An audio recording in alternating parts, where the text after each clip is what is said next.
Receba esse livro com um alerta. Essa jornada de 40 dias não pode ser encarada superficialmente. Esse é um desafio e, na maioria das vezes, um processo difícil, mas incrivelmente recompensador. Aceitar esse desafio exige uma mente determinada e decisões firmes.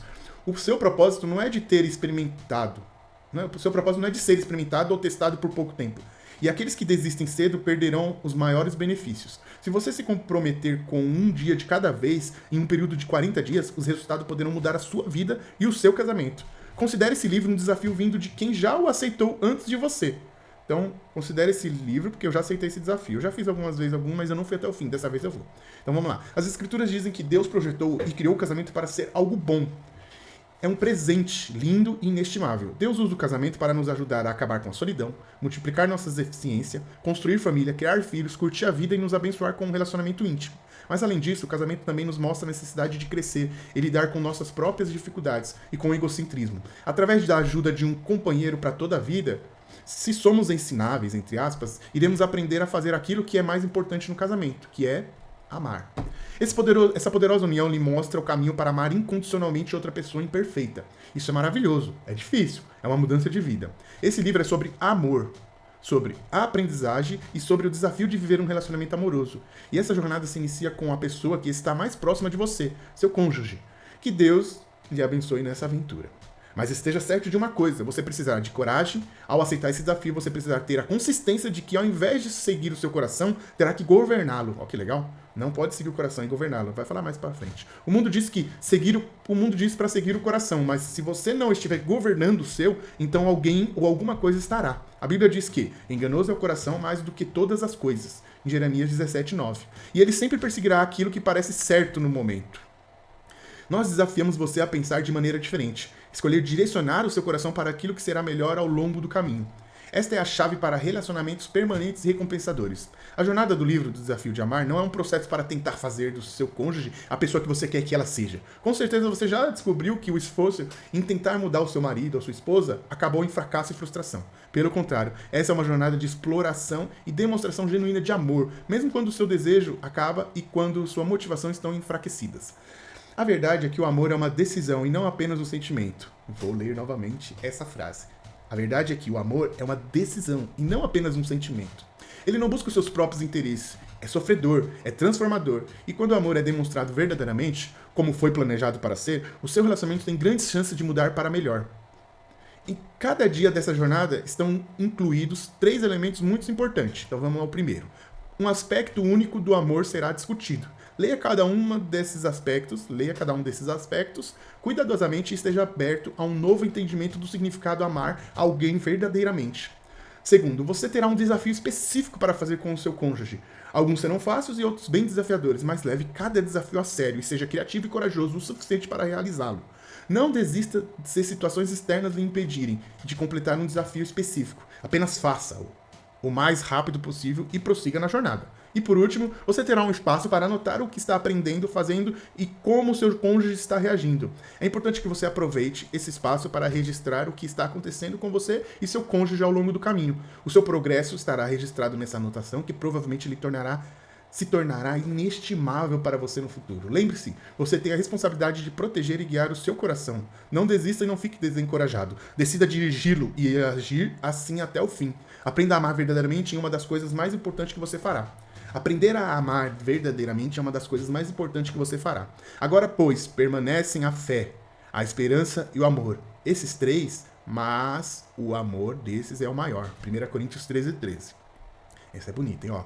Ainda que eu falasse a língua dos homens e dos anjos e não tivesse amor, seria como um metal que soa ou como um símbolo que retine. E ainda que tivesse o dom de profecia e reconhecesse todos os mistérios e toda a ciência, e ainda que tivesse toda a fé, de tal maneira que eu conseguisse transportar os montes e não tivesse amor, nada seria. E ainda que distribuísse todos os meus bens para o sustento dos pobres, e ainda que entregasse o meu corpo para ser queimado e não tivesse amor, nada disso me aproveitaria. 1 Coríntios 13, de 1 ao 3. Vou voltar ali naquela parte que fala: e ainda que tivesse o dom de profecia e conhecesse todos os mistérios e toda a ciência, e ainda que tivesse toda a fé e tal, e aí no final termina, né? E não tivesse amor, nada seria. Então quer dizer que se a gente tivesse todo o conhecimento, eu vejo muita gente que tem muito conhecimento, mas não sabe lidar com a decisão de amar, né? Porque ela é muito racional e ela não sabe usar o seu lado emocional ali para isso. Mas não vem ao caso agora. E agora vamos cortar. Atlético. Primeiro dia. O amor é paciente. Sejam completamente humildes e dóceis e sejam pacientes, suportando uns aos outros com amor. Está escrito em Efésios, capítulo 4, versículo 2. O amor funciona, é o motivador mais poderoso e tem uma profundidade e um significado bem maior do que a maioria das pessoas pensa. O amor sempre faz o que é melhor para os outros e tem o poder de nos fortalecer para enfrentar grandes problemas. Nascemos com uma sede perpétua de amor. Nosso coração precisa de amor, assim como nossos pulmões precisam de oxigênio. O amor muda a nossa motivação de vida, os relacionamentos se tornam significativos com ele. Nenhum casamento é bem sucedido sem amor. O amor é construído sobre dois pilares que melhor definem o que ele é.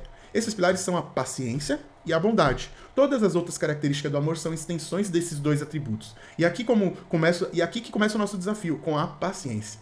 O amor irá lhe inspirar a ser uma pessoa paciente. Quando você decide ser paciente, você responde de maneira positiva a uma situação negativa. Você é tardio em irar-se, prefere ter um pavio longo a se irritar-se facilmente. Ao invés de ser impaciente e exigente, o amor lhe ajuda a acalmar e a transmitir misericórdia aos que estão ao seu redor. A paciência traz a calma interior em meio à tempestade exterior. Vou ler de novo essa frase, linda. A paciência traz a calma interior em meio à tempestade exterior. Ninguém gosta de ter uma pessoa impaciente por perto. Estar próximo de alguém assim faz você reagir com raiva, insensatez e de maneira lamentáveis. A ironia da raiva em uma ação errada está em gerar novos erros por si só. A raiva quase nunca torna as coisas melhores. Na verdade, ela geralmente cria mais problemas. Mas a paciência paralisa o andamento do problema. A paciência é mais do que morder a língua, mais do que bater na boca e respirar fundo. Me dê paciência, né? Olha eu falando mais do que está escrito. Ela purifica o ar. Ela impede a insensatez de espalhar seu veneno por toda a casa. Ter paciência é escolher controlar suas emoções ao invés de permitir que elas lhe controlem. É demonstrar discrição ao invés de pagar mal com mal. Se seu cônjuge lhe ofende, você rapidamente revida ou você se controla? Você reage com raiva quando lhe tratam injustamente? Se a resposta for sim, você está espalhando veneno ao invés de remédio. Eita. A raiva é causada, na maioria das vezes, quando um forte desejo por algo é contaminado com decepção ou tristeza. Você não consegue o que quer, então começa a irritar-se por dentro. Muitas vezes, ela é a reação emocional que resulta nas nossas razões egoístas, tolas e más. Por outro lado, a paciência nos torna sábios. Ela não se apressa em julgar, mas ouve o que a outra pessoa tem a dizer. Ela espera na entrada enquanto a raiva deseja invadir com violência. A paciência aguarda para ver todas as situações antes de julgar. A Bíblia diz: o homem paciente dá prova de grande entendimento, mas o precipitado revela insensatez. E claro que está escrito em Provérbios, né? Claro, 14:29. Assim como a falta de paciência fará do seu lar uma zona de guerra, a prática da paciência estimulará a paz e a tranquilidade. O homem irritável provoca dissensão, mas quem é paciente acalma a discussão. Provérbios 15:18. Frases como essa do livro de Provérbios são princípios claros de aplicação eterna. A paciência é o lugar onde o amor encontra sabedoria. E todo casamento precisa dessa combinação para permanecer saudável. A paciência lhe ajuda a dar ao seu cônjuge o direito de ser humano. A paciência entende que todos falham. Quando um erro é cometido, a paciência decide dar mais tempo do que ele ou ela precisa para corrigi-lo. A paciência lhe capacita a permanecer firme durante um tempo difícil, ou os tempos difíceis do seu relacionamento, ao invés de lhe esgotar com a pressão. Mas seu cônjuge pode contar com um marido ou com uma esposa paciente? Ela pode ter certeza de que se trancar as chaves dentro do carro poderá contar com a sua compreensão, ao invés de ouvir um sermão que o fará sentir-se como uma criança? Ele pode se assegurar de que, ao comemorar os últimos segundos do jogo de futebol, não vai ouvir uma lista de sugestões de que poderia usar melhor o seu tempo? Acontece que poucas pessoas são tão difíceis de conviver quanto uma pessoa impaciente. Como seria o tom de voz do seu lar se você colocasse em prática essa abordagem bíblica? Tenha cuidado para que ninguém retribua mal com mal, mas sejam sempre bondosos uns para com os outros e para com todos. 1 Tessalonicenses 5, versículo 15. Poucos de nós praticam a paciência de forma adequada, e nenhum de nós a pratica naturalmente. Mas o homem e a mulher sábios verão a paciência como um ingrediente essencial no casamento. Esse é um bom ponto de partida para demonstrar o amor verdadeiro.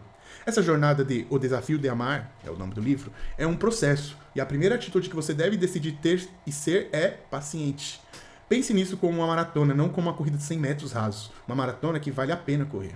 E aí, o desafio de hoje é... A primeira parte do desafio de hoje é bastante simples. Apesar do amor se comunicar de várias formas, as palavras, na maioria das vezes, refletem o estado do nosso coração. Para o próximo dia, decida demonstrar paciência de modo algum, diga algo negativo para o seu cônjuge. Se a tentação surgir, não diga nada. É melhor segurar a língua do que dizer algo que possa se arrepender depois. Anote aqui, e aí o livro ele tem as linhazinhas para você anotar, tá? Então tá escrito, anote aqui quanto os desafios de hoje estiver completo. Anote aqui quando os desafios de hoje estiver completo. Aconteceu alguma coisa hoje que lhe deixou com raiva do seu cônjuge? Você foi tentado a ter pensamentos condenáveis ou expressá-los com palavras? E aí tem bastante linhas aqui. E no final tem, sejam todos prontos para ouvir, tardios para falar e tardios para irritar-se. Tiago 1,19. O amor é bondoso. Seja bondosos e compassivos uns para com os outros, perdoando-se mutuamente, assim como Deus os perdoou em Cristo. Efésios 4,32. A bondade é o amor em ação. Se a paciência é a maneira pela qual o amor reage para minimizar uma circunstância negativa, a bondade é a maneira como o amor age para maximizar uma circunstância positiva. A paciência evita o problema, a bondade abençoa. Uma é preventiva e a outra é ativa. Nossa. Esses dois lados do amor são a pedra fundamental onde são construídos muitos dos outros atributos que discutiremos. O amor lhe faz bondoso. E a bondade lhe torna agradável. Quando você é bom, as pessoas desejam ficar ao seu redor. Elas veem você como sendo um bom com elas e para com elas. A chave bíblica para a importância da bondade é: não se afaste de ti a benignidade. Nossa, eu gosto dessa palavra e não consigo falar. Vamos lá. Não se afaste de ti a benignidade e a fidelidade. Ate-as ao teu pescoço, amarre a teu pescoço, em outras palavras, escreva-as na tábua do teu coração, assim acharás favor e bom entendimento à vista de Deus e dos homens. Provérbios 3, versículo 3 e 4. Pessoas bondosas não acham favor aonde quer que vão, até mesmo em casa, mas a bondade pode parecer um pouco ampla a ser definida, e principalmente ao ser vivida. Então vamos dividi-las em 4 ingredientes principais. Ingrediente número 1, gentileza. Quando você é movido pela bondade, você é cuidadoso no modo como tratar seu cônjuge. Nunca seja rude desnecessariamente. Você é sensível, tenro. Mesmo quando precisar dizer coisas duras, fará um grande esforço para que a sua censura ou provocação soe o mais leve possível. Você fala a verdade em amor. Eita, gentileza. Vou ler de novo, gentileza. Gentileza.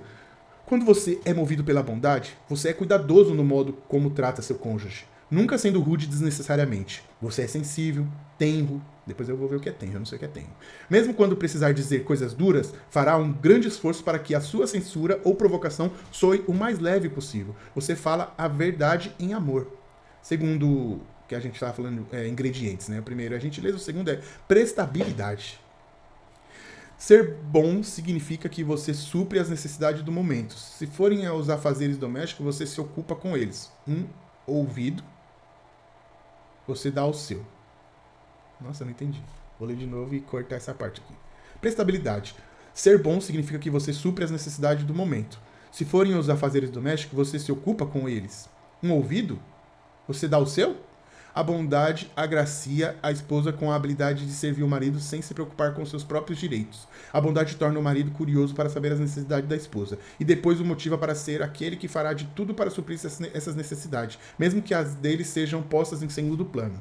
Então, o primeiro ingrediente é gentileza, o segundo, prestabilidade, o terceiro é boa vontade. A vontade lhe inspira a ser agradável. Ao invés de ser obstinado, relutante ou teimoso, você coopera, é flexível. Em lugar de reclamar ou dar desculpa, você busca razões para se comprometer e ajudar. Um marido gentil acaba com milhares de argumentos em potencial, tendo boa vontade para ouvir primeiro, ao invés de exigir que as coisas sejam feitas à sua maneira. E o terceiro ingrediente é a iniciativa. A bondade pensa à frente e dá o primeiro passo. Ela não se senta esperando ser estimulada ou forçada a sair do sofá. O marido ou a esposa gentil será o que cumprimenta primeiro, sorri primeiro, serve primeiro, perdoa primeiro. Ele ou ela não espera o outro agir para então demonstrar amor. Quando agimos segundo a bondade, vemos a necessidade e então tomamos a atitude primeiro. Jesus descreveu de forma criativa a bondade do amor na parábola do bom samaritano, encontrada na Bíblia, em Lucas capítulo 10. Um homem judeu atacado por assaltantes, foi deixado quase morto em uma estrada deserta. Um sacerdote e um levita, respeitados no meio do povo, passaram pelo lado, decidiram não parar. Muitos ocupados, muitos importantes, apreciadores de mãos limpas, mas um homem comum, de outra etnia, os odiados samaritanos, cujo ódio pelos judeus era cruel e mútuo, vê o homem em uma necessidade e é movido de compaixão, atravessando todos os limites culturais e arriscando-se a expor ao ridículo. Ele parou para ajudar o homem, enfatizando-lhes as feridas e colocando sobre o seu próprio animal. Ele o carregou até a hospedaria e pagou todas as despesas médicas do seu bolso, seu próprio bolso, onde anos de racismo causaria rixa e divisão. Um ato de bondade aproximou dois inimigos, gentilmente, prestativamente, de boa vontade. Tomando a iniciativa, esse samaritano demonstrou a bondade verdadeira de todas as maneiras possíveis. Não foi a bondade uma das principais que uniram você e seu cônjuge em primeiro lugar? Não foi a bondade uma das principais coisas que uniram você e seu cônjuge em primeiro lugar? Quando se casou, você não esperava curtir a bondade dele para o resto da sua vida? O seu cônjuge não esperava o mesmo de você? Mesmo que os anos sejam capazes de afastar essa esperança, a alegria do casamento ainda está ligada ao nível diário de bondade expressada. A Bíblia descreve uma mulher cujo marido e filhos a abençoam e honram. A Bíblia descreve uma mulher cujo marido e filhos a abençoam e honram. Entre todos os seus atributos se destacam esses: fala com sabedoria e ensina com amor. Provérbios 31, 26. E você, com seu marido e sua esposa, lhe descreveria a luz da bondade? Você é áspero? É gentil? É prestativo? Você espera que ele peça alguma coisa ou você toma a iniciativa de ajudar? Não espere seu cônjuge ser bondoso primeiro para que então você pratique a bondade. É difícil expressar amor quando existe pouca ou nenhuma motivação, mas o amor em sua essência não é baseado em sentimento. Pelo contrário, faz parte da natureza do amor ter consideração e ser atencioso, mesmo quando parece não haver recompensa. Você nunca aprenderá a amar até que aprenda a demonstrar bondade. E o desafio de hoje, além de, mais uma vez, não dizer palavras negativas ao seu cônjuge hoje, demonstre bondade. No mínimo, um gesto inspirado. Anote aqui quando o desafio de hoje estiver completo. Que descoberta sobre o amor você fez hoje? O que você fez especificamente com relação a esse desafio? Como você demonstrou bondade? E aí um versículo no final para fechar com chave de ouro que é: o que faz um homem desejável é a sua benignidade. Provérbios 19, 22. Caçamba, que paulada. E aí, o desafio do dia 3, a gente vai falar no dia 3. O amor não é egoísta, é o tema. Valeu, galera.